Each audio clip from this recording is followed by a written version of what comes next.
There seem to be a lot of negative stories coming outside of the Caribbean, but today I would like to focus on what I would say for me is the best story coming out of the Caribbean for 2024 and into 2025. I would like to give an update on this, and this is the regional ferry system with Trinidad and Tobago, Barbados, and Guyana. So that is what I'd like to talk about today, the regional ferry system in the Caribbean. Let's talk about it.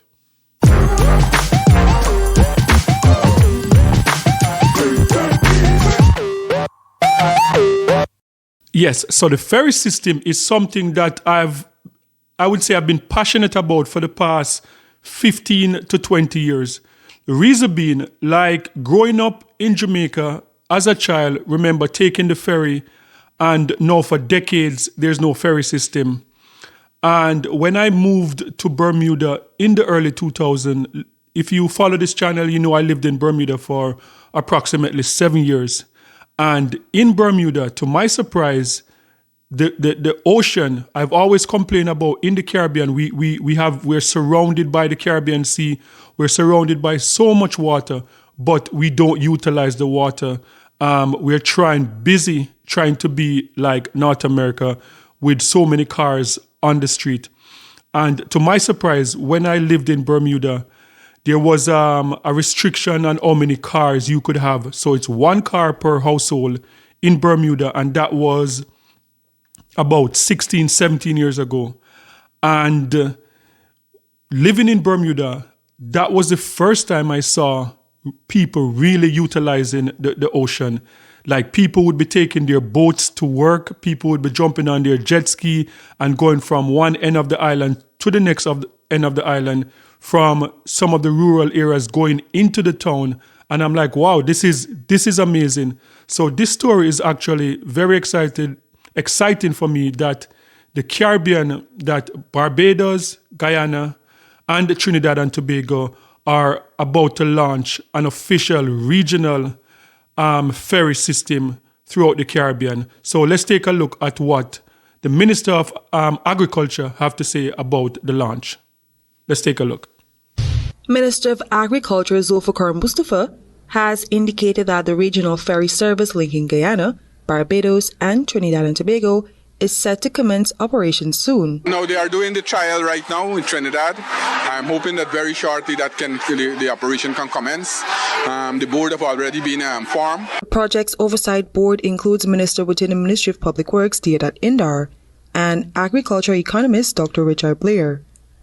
Carry Cargo Incorporated, the entity responsible for operating the ferry, is registered in Guyana and includes directors from Barbados, Trinidad and Tobago, and Guyana. Additionally, Mustafa hopes to receive a confirmed launch date at the upcoming Council for Trade and Economic Development meeting scheduled for next week. I'm going next week to Kotek, and hopefully I can get a date when it'll start commence. Meanwhile, the Cabinet of Trinidad and Tobago has already given the green light for the galleon's passage to ply the routes. The vessel can accommodate 400 passengers and 60 vehicles. This new ferry service aims to strengthen trade ties and enhance food security across the CARICOM nations, with operations expected to start from Perica, Region 3. Yes, so I'm really excited about this one, and I'm really looking forward to it, because to me, this is a game changer for the Eastern Caribbean. Just imagine a first-class, first-world ferry system starting out with, as I said, Trinidad and Tobago, Barbados, and Guyana, and knowing now Guyana in terms of oil and natural gas that they have found in recent times, that this project would also, they're talking about expanding it in the future to places like St. Vincent and the Grenadines, St. Lucia, and Grenada. Just imagine a ferry system like this with at least 10, 15 like first class massive ferry that is going across the region. How awesome that would be. So this story I'm following for 2025, and I hope to be in Trinidad sometime this year, and if there's enough time to jump on one of those ferry and to go to Guyana or Barbados. So guys, sound off in the comment section. Let me know what you think about this regional ferry system. Are you excited about this ferry system? And I know in Trinidad, because for people who have been to Trinidad and you know the ferry system there, that it is pretty, like it's a first class type of system. And you can go from Trinidad on that ferry system to Tobago. And these are massive boats I'm talking about. As you saw in that clip, over 400 passenger seating on the ferry. And it also holds, I think, up to 50 cars.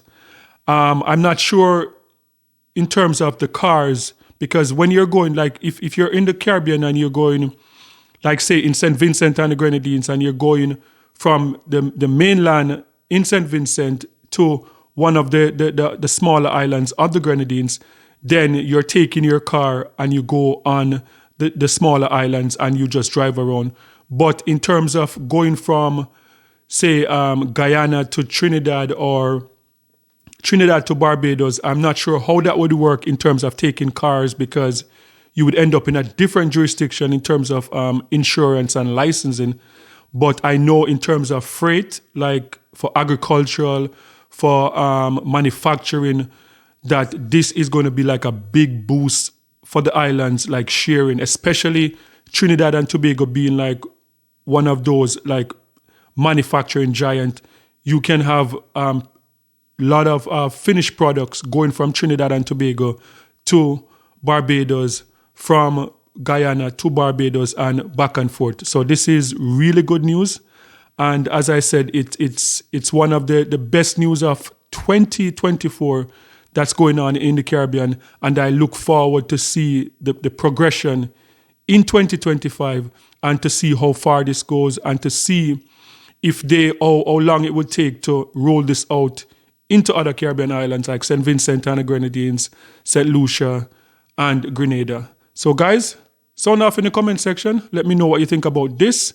And are you as excited as I am about this regional ferry system in the Caribbean?